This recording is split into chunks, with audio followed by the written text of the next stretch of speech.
종교개혁의 5대 솔라라고 하는 이 주제를 가지고 우리 종교개혁의 500주년을 맞이해서 우리 2주 전에는 특별히 그 배경에 대해서 말씀드리면서 오직 성경, 솔라 스크립투라라고 하는 그 주제를 가지고 처음 말씀을 드렸고, 또 지난주는 솔루스 크리스토스, 오직 그리스도라라고 하는 두 번째 솔라를 우리들이 나눴습니다.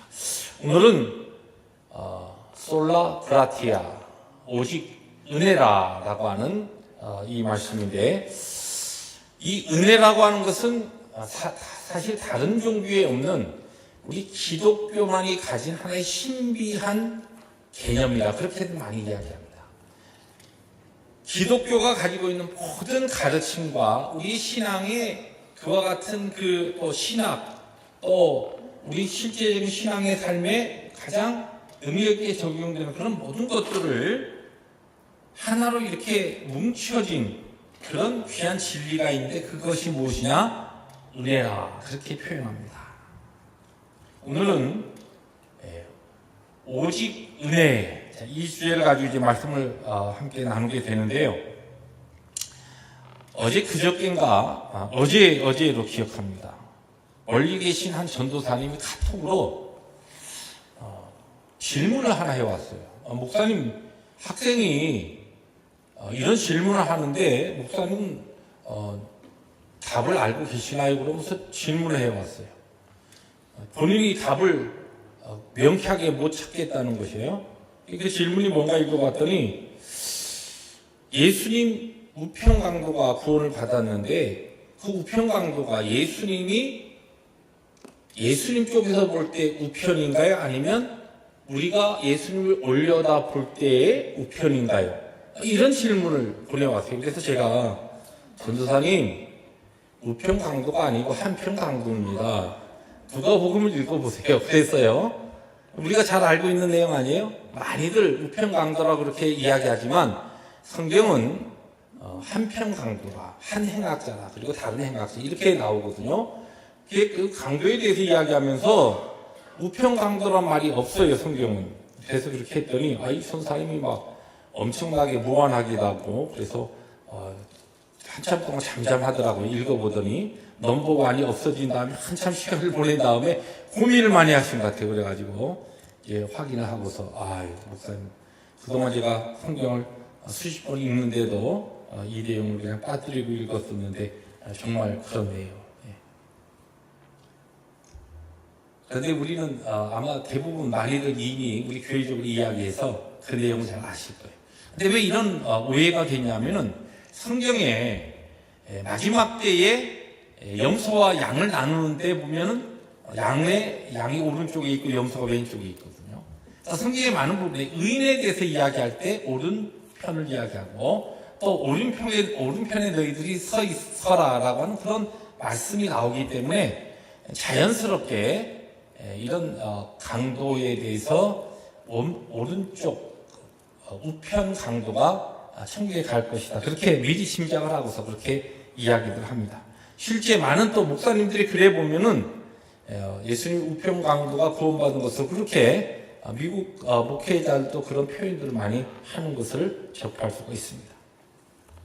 왜 지금 이 질문을 장황하게 말씀드리냐면, 우리가 기독교의 아주 다른 데서 찾아볼 수 없는 신비한 진리가 은혜라고 이야기하는데, 이 은혜를 가장 성경에서 함축성 있게 가르쳐 주는 것이 바로 예수님의 한편 강도가, 십자가에 달렸던 한편 강도가 구원받은 이 사건을 이야기하면서 성경이 이야기하는 최고의 은혜, 그리고 은혜의 본질을 우리들이 설명합니다. 맥스 루카도라고 목사님이 그의 책에 그런 질문을 던집니다. 예수님께서 십자가에 달리셨을 때 그 한편 강도가 예수님께 요청을 해서, 그래서 오늘 밤 내가 나와 함께 낙원에 있으리라 하신 그 예수님의 그 이야기, 그리고 그를 구원하신 것은 우리가 이 땅에 살아가는 우리 크리스찬들이 볼 때는 조금 이해하기 어려운, 좀 우리들이 받아들이기 어려운 그와 같은 하나님의 구원이 섭니다. 여러분들은 어떻게 생각하십니까? 그런 이야기로, 질문으로 그의 글을 시작합니다. 여러분 어떻게 생각하세요? 그래서 그 나름대로 여기에 대해서 답을 찾으려고 사람들이 많이 이야기를 합니다. 뭐라고 이야기하냐면은 하나님께서 우리에게 은혜를 베풀어 주실 때는 그래도 은혜 받은 다음에 하나님께서 무엇인가 전지하시고 전능하신 하나님께서 우리의 그 무엇을 내다보고서 그러한 어떤 것을 가능성을 보고 구원하시는 것이다. 실제적으로 많은 우리 기독교 안에도 우리의 구원에 대해서 이야기할 때에 물론 하나님의 전적인 은혜 가운데 우리에게 구원이 주어지지만 그 하나님이 부어주시는 그 은혜에 우리 인간의 대답과 거기에 따른 플러스 우리의 하나님 앞에서의 행실이 있을 때에 그 은혜가 완성된다고 합니다. 쉽게 말씀드리면 성경에 보면 예를 들어서 수가성 여인이라고 하는 이 여인이 예수님께로부터 구원을 받고 동네에 들어가서 막 그리스도를 전하지 않습니까? 주님께서 그 여인을 구원하셨을 때는 그와 같은 구원받은 다음에 그 여인을 통하여 일어날 어떠한 일들을 미리 내다보시고 그 여인을 구원하셨다는 것이죠. 삭개오라고 하는 세리장이 예수님을 통하여서 하나님의 나라를 경험한 다음에 그가 그의 재산을 팔아서 그의 가난한 사람들에게 나누어 주면서 하나님의 나라를 더 열심히 전도하고 또 하나님의 나라의 삶을 그의 삶을 통하여 증거하고 실제적으로 하나님의 나라를 세우는 그와 같은 일들을 볼 때 하나님께서 우리의 인생을 구원하실 때는 구원하신 다음에 우리에게서 일어날 그와 같은 어떠한 것들을 미리 내다보시고 우리들을 구원하신다. 그렇게 이야기합니다. 여러분 생각 어떠세요? 그래서 오늘 우리가 에베소서 2장 8절부터 9절의 말씀 그래서 중요합니다. 다시 한번 우리 읽어볼까요? 시작. 너희가 그 은혜에 의하여 믿음으로 말미암아 구원을 받았으니 이것이 너희에게서 난 것이 아니요 하나님의 선물이라 행위에서 난 것이 아니니 이는 누구든지 자랑하지 못하게 함이라. 우리가 지난번에 솔루스 크리스투스 오직 그리스도 예수 밖에는 없다라고 할 때에 그 당시에 이 중세 캐톨릭이 가지고 있었던 이러한 종교개혁이 일어날 수밖에 없었던 배경을 잠시 말씀드렸습니다. 근데 실제 지난번에 오직 성경, 오직 말씀 그리고 오직 그리스도라고 하는 이 내용이 오늘 이 오직 은혜라고 하는 이것과 왜 또 연결이 되고 왜 이 은혜가 중요하냐면은 오직 은혜라고 하는 이 믿음의 고백을 우리들이 하나님 앞에서 신앙생활하면서 우리의 신앙 고백 가운데 진실된 고백으로 하지 못하면 그러면 항상 우리의 신앙생활 가운데 잘못 끼어들어오는 것이 무엇이냐면 우리의 행함, 우리의 어떠한 공로, 우리의 열심 그것이 하나님과의 관계 속에서 오늘의 우리 신앙생활에 정말 하나님이 우리에게 은혜를 통하여 주신 참된 자유함과 복음의 능력을 완전히 망가뜨리기 때문에 바로 이 은혜라고 하는 여기에 대한 바른 깨달음이 필요하다는 것입니다. 이 은혜는 우리가 그 전에 은혜 받기 전에 하나님 앞에 구원받을 만한 아무런 자격과 그 어떤 것도 하지 않았다는 의미도 있지만 구원받은 다음에 하나님의 부르심을 받은 다음에도 은혜 받은 자로서 그 무엇을 할 수 있을 가능성이나 그 무엇이 있기 때문에 했다라고 하는 것도 철저하게 아니다라고 하는 것을 우리들이 성경을 통하여 믿음으로 알고 고백할 수 있어야 한다는 것입니다. 그 대표적인 것이 무엇이냐? 바로 성경이 말하는 오직 은혜의 결정판이 십자가에서 구원받은 강도의 사건이라는 거죠. 여러분, 예수님께서 한편 강도에게 뭐라고 했습니까? 오늘 밤 내가 나와 함께 낙원에 있으리라. 그가 구원받은 다음에 하나님의 영광과 그의 나라를 위해서 무엇을 했나요? 어떻게 보면 아무것도 안 했어요. 십자가에서 그냥 매달려 있다가 죽었어요. 그거 외에는 없어요. 물론 뭐 꼭 이야기를 하려고 한다면 십자가에서 달려 들어가면서 그가 한 그 신앙의 고백을 통하여서 그 이후에 수많은 사람들에게 복음의 바른 것을 그가 증거할 수 있었고, 또 성경에 기록되어 있지 않지만 누가 아는가? 그 십자가의 한평 강도로서 예수님과 함께 달려 있으면서 그가 그 자리에서 아마 신앙을 통하여, 하나님이 주신 그 신앙을 통하여 그의 입술로, 또 그의 실제적인 마지막 그 순간의 삶의 모습을 통하여 그 전에 다른 사람이 보여줄 수 없었던 어떠한 능력 있는 삶을 살 수 있지 않았겠는가, 그런 이야기를 합니다. 그러나 성경 우리에게 분명히 우리의 구원, 우리에게 주어진 믿음은 이전도 이후도 오직 하나님의 은혜밖에 없다는 거죠. 근데 이제 이 은혜를 우리들이 이해하기 위해서 꼭 기억해야 될 것은, 은혜 받은 자로서 하나님 앞에 바른 은혜를 받은 자면은 그 은혜에 감격하고 감사해서 하나님의 은혜를 어떻게 내가 받았는데 어떻게 하나님의 기쁨과 그 영광을 위해서 살 것인가라고 하는 삶이 자연스럽게 나올 수밖에 없습니다. 그 자체를 부인하는 것이 아니에요. 그래서 나타나는 거룩한 성결한 열정적인 우리 모든 성도들의 은혜 받은 자로서의 삶을 부인하는 것이 아니라, 하나님께서 우리를 택하시고 구원하셔서 우리에게 허락하시는 그것은 처음부터 끝까지 전체적으로 오직 하나님의 은혜에 근거한 것이지 우리의 인생에 어떠한 공로와 노력과 행함이 1%도 거기에 포함되어 있지 않다는 것입니다. 이것을 우리들이 기억하기 위해서 하나 더 이 강도의 이야기에서, 구원받은 강도의 이야기에서 배워야 되는 이 은혜와 관계된 중요한 사건이 있습니다. 그것이 무엇이냐면은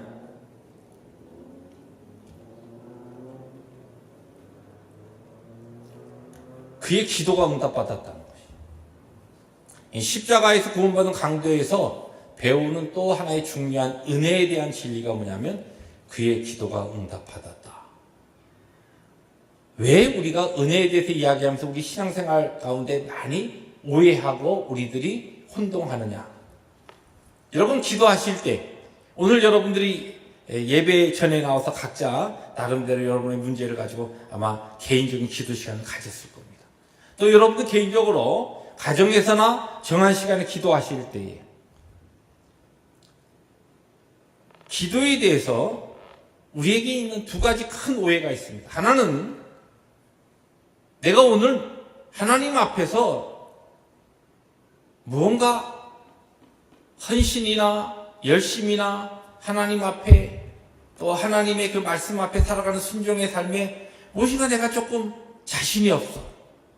그렇기 때문에 하나님 앞에 기도할 때에 기도에 확신이 없고 기도에 거리낌이 있고 기도할 때 무엇인가 열정이 없습니다. 그러니까 극단적으로 이야기하면 내가 하나님 앞에 부족한 것, 허물, 죄악, 이것 때문에 내가 하나님 앞에 기도할 수 없다라고 하는 그와 같은 많은 신앙인들의 잘못된 편견이 있다. 또 두 번째 잘못된 것이 무엇이냐면은 내가 오늘 하나님 앞에서 열정적으로 살았기 때문에 지나간 한 주간 동안은 내가 엄청나게 기도도 열심히 하고 또 내 나름대로 말씀을 열심히 읽으면서 하나님 앞에 하나님의 기쁨과 즐거움을 위해서 내 삶의 형편에서 이렇게 열심히 살았습니다. 그러니까 그렇게 일주일 동안 내 나름대로 하나님 앞에 성령 충만한 삶을 살았다라고 하는 그것이 무엇인가 뿌듯한 공로와 내 나름대로의 자신감이 되어서 하나님 앞에 기도할 때에 떳떳함으로 자신감 있게 기도하게 된다는 것입니다. 이 두 가지가 예를 들었습니다만은 우리 크리스찬들이 기도에 대해서 하나님의 은혜를 잘 모르기 때문에 우리들의 실제적인 신앙의 생활 가운데 우리들이 겪는 잘못된 신앙의 모습이라는 것입니다.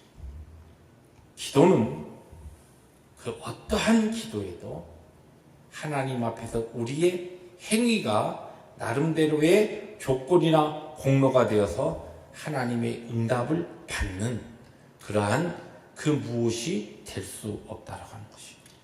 왜요? 여러분, 이 한평 강도, 구원받은 강도가 주님 앞에 기도했지 않습니까? 뭐라고 기도합니까? 주께서 주의 낙원에 이를 때 나를 기억하소서. 근데 기도에 뭐 했어요? 그 강도가 아무것도 안 했어요. 그저 주님 옆에 십자가에 달려있는 그거 외에는 아무것도 한 게 없어요. 그럼 주님한테 기도했어요? 주님께서 거기에 응답하셨습니다. 우리의 기도에 대한 응답은 철저한 하나님의 은혜로 주어집니다.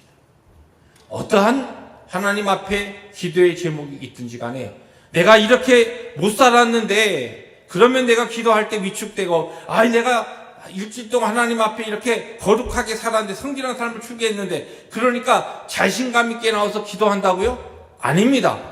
기도는 철저하게 하나님의 약속에 의한 예수 그리스도의 그 이름에 근거한 우리에게 주어진 믿는 자에게 주어진 특권입니다.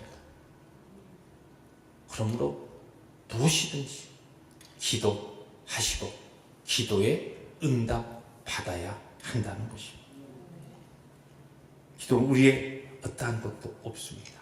철저한 하나님의 은혜로 우리는 그에게 나가서 기도하고 그분께 기도의 응답을 받습니다. 물론 우리가 기도할 때 하나님의 뜻에 합당한 기도를 해야 하고 또 하나님과 우리의 사이에 막힌 죄의 담이 없어야 한다. 이런 부분들에 있어서 우리가 기도의 원리를 통해서 배우지만 중요한 것은 하나님 앞에 내가 거룩하게 살았기 때문에 하나님께서 그것 때문에 기도에 응답하시고 내가 하나님 앞에 바로 살지 못했기 때문에 하나님께서 내 기도를 응답하시지 않고 그냥 홀드하고 계신다. 기다리고 계신다. 그렇게 생각하지 마십시오. 우리는 하나님의 택한 백성이에요. 그의 양자된 아들로서 우리의 아버지 되신 그분께 그저 우리의 기도, 우리의 기도의 제목 믿음으로 아뢰는 겁니다. 그분께서 그분의 뜻에 따라 우리의 모든 기도에 응답하시고 역사하신다는 것입니다. 저는 이 기도를 요새는 혼자서 제 몸의 건강을 위해서 혼자서 저녁으로 산을 타는 일을 많이 합니다. 근데 이제 저녁에 가면 사람들이 거의 이렇게 올라가는데 없어요. 요새는 혼자 이렇게 산에 올라가면서 기도하는 그 기도에 어떻게 저는 기도하냐면 하나님께 이렇게 기도하는데 요새는 조금 기도의 그 호칭을 좀 바꿨습니다. 제가 저희 하늘에 계신 아버지, 하나님 아버지 이렇게 기도를 했는데 이 아버지가 정말 내가 내 육신의 아버지에게 어떤 문제가 있을 때 이렇게 아버님께 정중하게 그러나 믿음을 가지고 부탁할 때처럼 그런 하나님과의 관계 속에서 하늘에 계신 아버지께 기도하는 이 내 자세가 조금 잘못된 것 같다 그래서 혼자 올라가면서 이제는 아주 정말 편하게 그렇게 기도할 때가 있습니다. 뭐라고 기도하냐면 아버님, 왜냐면 제 아버님이 살아계실 때 그렇게 제가 호칭을 했거든요. 우리 하늘에 계신 아버님 그렇게 호칭을 불러. 아버님. 그러면서 아무도 안 들으니까 어쩔 때는 막 소리를 크게 나 좀 봐주세요 아버님. 왜 그러세요? 뭐 이렇게 기도를 하면서 올라갑니다. 근데 실제 그럴 때 하늘에 계신 우리 아버지께서 내 이러한 하나님 앞에 그냥 아들로서 양자된 하나님의 아들로서 믿음을 가지고 하나님 앞에 드리는 이 기도를 하나님 너무나 기뻐하시면서 받으신다라고 하는 그런 영적 확신이 그러한 기도 가운데 와요.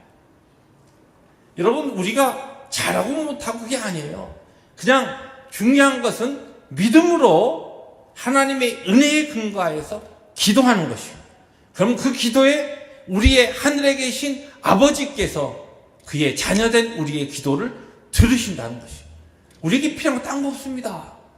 그 바로 아들로서의 우리의 자격. 다른 자격 아니죠. 우리의 공로 아니죠. 하나님의 아들 된 그 신분으로서 믿음으로 그냥 기도하는 것이에요.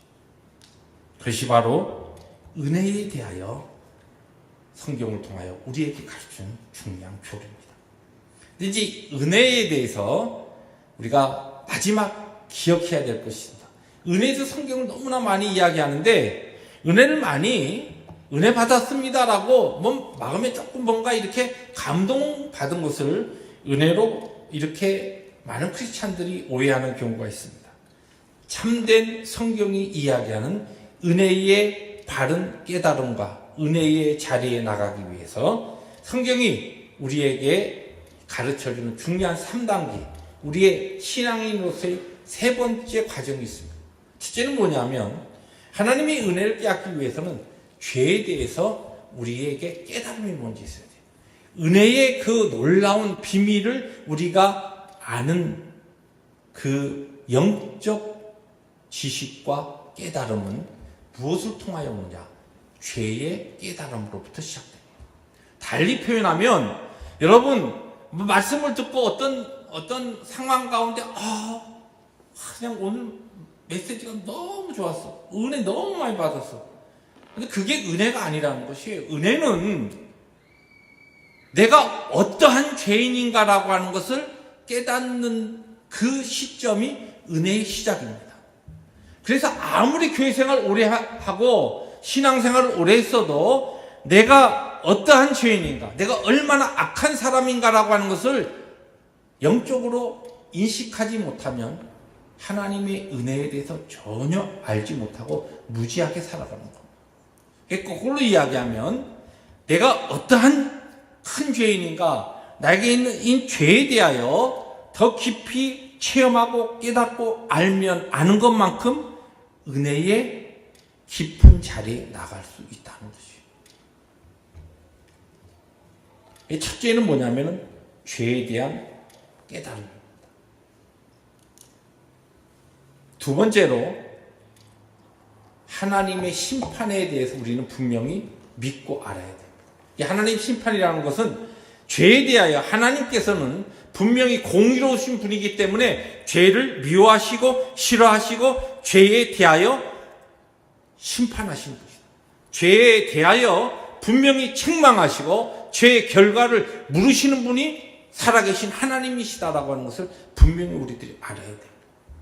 우리가 너무 은혜의 복음의 이 메시지를 많이 듣다 보니까 공의로우신 하나님께서 우리의 죄를 너무나 미워하시고 싫어하시기 때문에 죄에 대하여서는 철저하게 물으시고 책임을 우리에게 물으시고 심판하신다라고 하는 그 문제에 대해서는 사람들이 듣기 싫어요. 그리고 알려고 하지도 않습니다. 거기에 대한 깊은 깨달음이 없습니다. 우리가 먼저 은혜에 대하여 정말 하나님의 그 크신 은혜를 바로 알기 위해서는 내가 얼마나 악한 자인가라고 하는 것을 첫째 알고 그 부분이 우리의 삶 가운데 깨달아지고 확인되어지고 내 날마다의 삶 가운데 그 죄에 대한 부분이 하나님 앞에서 만져져야 돼요. 그리고 이 죄에 대하여 하나님은 얼마나 그 죄를 미워하시고 죄를 끔찍하게 싫어하시는 거룩하신 분이기 때문에 그 공의로우신 하나님께서는 죄와 함께 할 수 없기 때문에 우리의 죄 문제를 분명히 묻고 지나가시는 분이시다. 하나님의 심판은 있다라고 하는 것을 알아야 돼요. 그 다음에 마지막 은혜로 나가는 중요한 것은 그러한 하나님의 그 심판 앞에 나는 아무것도 할 수 없다라고 하는 인생의 무력감. 이 세 가지가 우리의 영적 삶 가운데 깊이 깨달아질 때, 영적 지식 가운데 우리에게 올 때, 그 다음에 참된 하나님의 은혜를 체험하기 시작합니다. 여기에 대해서 성경이 우리에게 가장 잘 가르쳐주는 말씀이 로마서 5장 20절 말씀이에요. 우리 같이 한번 읽어볼까요? 함께 읽습니다. 시작. 율법이 들어온 것은 범죄를 더하게 하려 함이라. 그러나 죄가 더한 곳에 은혜가 더욱 넘쳤나니. 이게 성경 구절 가운데 아주 난해한 구절 가운데 하나입니다. 그래서 이 성경을 사람들이 막 해석하는데 여러 가지 해석이 있어요. 율법이 들어온 것은 범죄를 더하게 하려 합니다. 그러나 죄가 더한 곳에 은혜가 더욱 넘쳤나니. 이게 도대체 무슨 말이에요?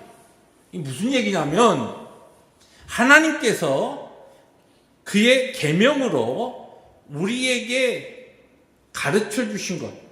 이 전에 지금 세 가지 단계를 이야기할 때 첫 번째는 죄의 각성이에요. 두 번째는 하나님의 심판이에요. 율법이 하나님의 심판을 이야기해요. 너희들 우리에게 있는 죄를 깨닫게 한 다음에 하나님의 심판에 선포합니다. 그 율법이 우리에게 들어온 것은 범죄를 더하게 하려 합니다. 이 무슨 얘기냐면 우리의 죄가 얼마나 크고 악한 것인가라고 하는 것을 깨닫고 이해하고 영적으로 그것을 우리가 더 알게 하는 것이에요.